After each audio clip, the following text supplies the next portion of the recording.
राधे राधे। श्री हरिदास। परमा एकादशी का महत्व।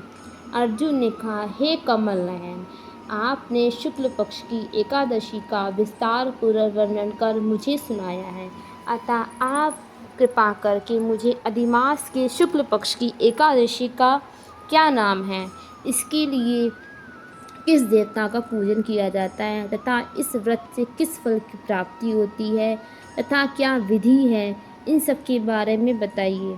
श्री भगवान बोलते हैं, हे अर्जुन, अधिमास के कृष्ण पक्ष में जो एकादशी आती है वह परमा एकादशी कहलाती है। वैसे तो प्रत्येक वर्ष 24 एकादशियाँ होती हैं। इसके व्रत से सभी पाप नष्ट हो जाते हैं तथा मनुष्य को इस लोक में सुख और परम लोक में समृद्धि प्राप्त होती है। इसका व्रत विधान पूर्वक अनुसार करना चाहिए। भगवान विष्णु को धूप, दीप, नवेद, पुष्प आदि से पूजन करना चाहिए। इस एकादशी के पावन कथा को जो महर्षि के साथ कालप्रिय नगरी में हुई थी वह तुमसे मैं कहता हूँ, ध्यान पूर्वक श्रवण करो। परमा एकादशी की व्रत कथा। काल्पनीय नगरी में सुमेधा नाम का एक अत्यंत धर्मात्मा ब्राह्मण रहता था। इसकी स्त्री बहुत अत्यंत पवित्रता थी। किसी पूर्व पाप के कारण यह दंपति अत्यंत दरिद्रता का जीवन व्यतीत कर रहे थे। ब्राह्मण को भिक्षा मांगने पर भी भिक्षा नहीं मिलती थी। उस ब्राह्मण की पत्नी वस्त्रों से रहित होते हुए भी अपने पति की सेवा करती थी तथा अतिथि को अन्न देकर स्वयं भूखी रहती थी और पति से भी कभी किसी वस्तु की मांग नहीं करती थी। दोनों पति पत्नी घोर निर्धनता का जीवन व्यतीत कर रहे थे। एक दिन ब्राह्मण अपनी स्त्री से बोला, हे प्रिय, जब मैं धनवानों से धन की याचना करता हूँ तो वह मुझे मना कर देते हैं। गृहस्थी धन के बिना नहीं चलती, इसलिए यदि तुम्हारी सहमति हो तो मैं परदेश जाकर कुछ काम करूं, क्योंकि विद्वानों ने कर्म की प्रशंसा की है। ब्राह्मण की पत्नी ने विनीत भाव से कहा, हे स्वामी, मैं आपकी दासी हूँ। पति अच्छा और बुरा कुछ भी कहे, पत्नी को वही करना चाहिए। मनुष्य को पूर्व जन्म में किस कर्म का फल मिलता है? सुमेरु पर्वत पर रहते हुए मनुष्य को बिना भाग्य के स्वर्ग नहीं मिलता। पूर्व जन्म में जो मनुष्य विद्या और भूमि दान करते हैं उन्हें अगले जन्म में विद्या और भूमि की प्राप्ति होती है। ईश्वर ने भाग्य में जो कुछ लिखा है उसे टाला नहीं जा सका है।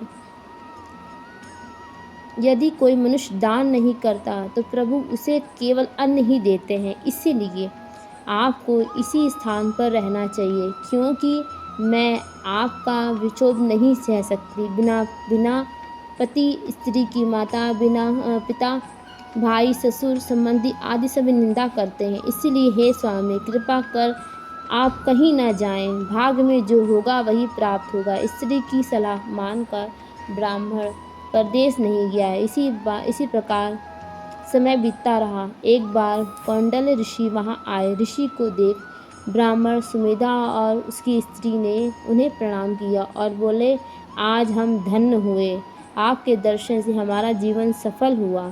ऋषि को उन्होंने आसन और भोजन दिया। भोजन देने के बाद पतिव्रता ब्राह्मणी ने कहा, हे ऋषिवर, कृपा कर आप मुझे दरिद्रता का नाश करने की विधि बतलाइए।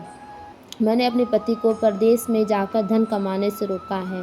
मेरे भाग्य से आप आ गए हैं। मुझे पूर्ण विश्वास है कि अब मेरी दरिद्रता शीघ्र ही नष्ट हो जाएगी। अतः आप हमारी दरिद्रता को नष्ट करने के लिए कोई उपाय बताइए।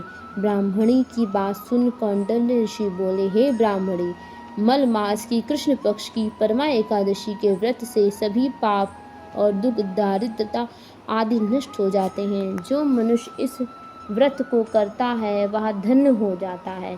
इस व्रत में नृत्य, गायन आदि सहित रात्रि जागरण करना चाहिए। यह एकादशी धन वैभव देती है, पापों का नाश कर देती है, उत्तम गति प्रदान करने वाली होती है। तदुपरांत कौंडल ऋषि ने उन्हें एकादशी के व्रत का समस्त विधान कह सुनाया। ऋषि ने कहा, हे ब्राह्मणी, पंचरात्रि व्रत व्रत इससे भी ज़्यादा उत्तम है। परमा एकादशी के दिन प्रातःकाल नित्य कर्म से निवृत्त होकर विधि पूर्वक पंचरात्रि व्रत आरंभ करना चाहिए। जो मनुष्य 5 दिन तक निर्जल व्रत करते हैं वे अपने माता पिता स्त्री सहित स्वर्ग लोक को जाते हैं। जो मनुष्य 5 दिन तक संध्या को भोजन करते हैं वे स्वर्ग को जाते हैं। जो मनुष्य स्नान करके 5 दिन तक ब्राह्मणों को भोजन करवाते हैं वे समस्त संसार को भोजन कराने का फल प्राप्त करते हैं। जो मनुष्य इस व्रत में अश्वदान करते हैं उन्हें तीनों लोकों में दान करने का फल मिलता है। जो मनुष्य उत्तम ब्राह्मण को तिल दान करते हैं वे तिल की संख्या के बराबर वर्षों तक विष्णु लोक में वास करते हैं।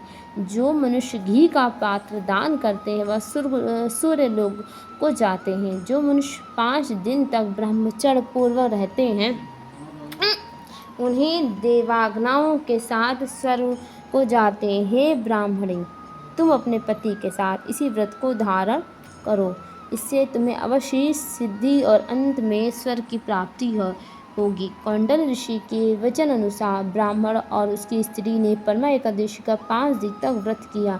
व्रत पूर्ण होने पर ब्राह्मण की स्त्री ने एक राजकुमार को अपने हाथ देखा। राजकुमार ने ब्रह्मणी जी की प्रेरणा से उत्तम धन, उत्तम घर और जो कि सब वस्तुओं से परिपूर्ण था उन्हें रहने के लिए दिया। तदुपरांत राजकुमार ने आजीविका के लिए एक गांव दिया। इस प्रकार ब्राह्मण और उसकी स्त्री की गरीबी दूर हो गई और पृथ्वी पर काफ़ी वर्षों तक सुख भोगने के पश्चात वे पति पत्नी विष्णु लोक के उत्तम लोक को प्रस्थान करते हैं। जय हो राधा रानी की, जय बांके बिहारी लाल।